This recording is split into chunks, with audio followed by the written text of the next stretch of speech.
जो दिल कभी किसी के लिए धड़कता है, जो रातों को किसी के ख्यालों में बेचैन हो जाता है, जो मोहब्बत में अपनी हदों तक गुजर जाता है, क्या ये सब हलाल है? क्या ये सब जायज है?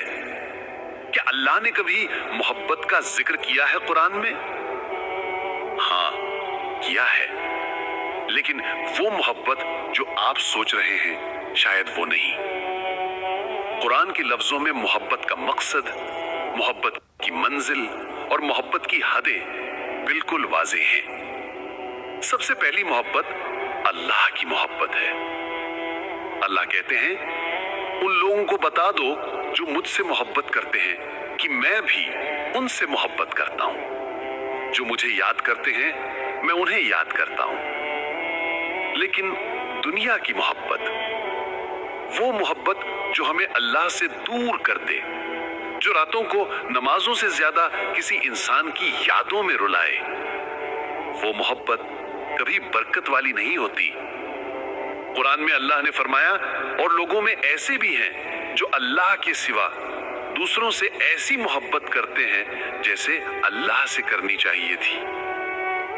सोचो, किससे मोहब्बत कर रहे हो तुम?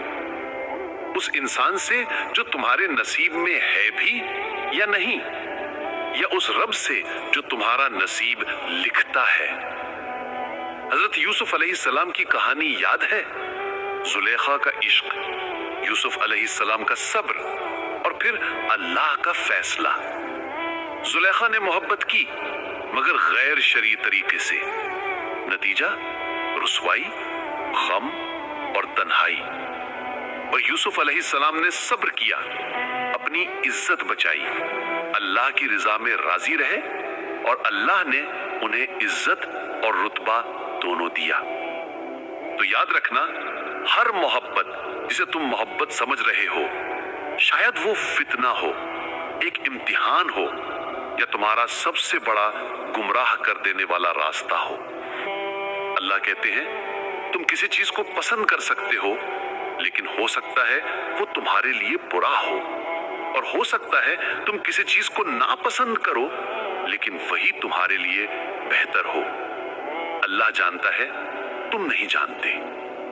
सोचो, जो मोहब्बत तुम्हारी नमाजों को छुड़वा रही है, जो तुम्हें हराम रास्ते पे ले जा रही है, जो तुम्हें अल्लाह से दूर कर रही है, क्या वो असली मोहब्बत है? असली मोहब्बत वो होती है जो तुम्हें अल्लाह के करीब कर दे, वो मोहब्बत जो तुम्हें सजदे में गिरा दे, वो मोहब्बत जो तुम्हारी जिंदगी को पाक बना दे। और जब वक्त आएगा, जब अल्लाह चाहेगा, तो वो तुम्हें वही इंसान देगा जो तुम्हारे नसीब में लिखा गया है। वो रिश्ता जो हलाल होगा, बरकत वाला होगा, रहमत वाला होगा। तो अगर आज तुम किसी से मोहब्बत कर रहे हो, तो पहले अल्लाह से मोहब्बत करना सीखो। पहले अपनी दुआओं में उस इंसान के लिए रिज़्क़े हलाल, ईमान और नेक किरदार मांगो। और सबसे जरूरी, अपनी नीयत साफ करो, अपने जज्बात को हलाल रास्तों में ले जाओ, क्योंकि जो मोहब्बत अल्लाह की रिजा के बिना होती है, उसका अंजाम सिर्फ दुख होता है, आंसू होता है और अफसोस होता है। और जो मोहब्बत अल्लाह के नाम पर होती है, उसका अंजाम बरकत होता है, सुकून होता है और जन्नत तक का सफर होता है। आखिर में सिर्फ एक बात, मोहब्बत करनी ही है तो अल्लाह से करो, फिर देखना दुनिया की हर मोहब्बत खुद तुम्हारी तरफ चलेगी।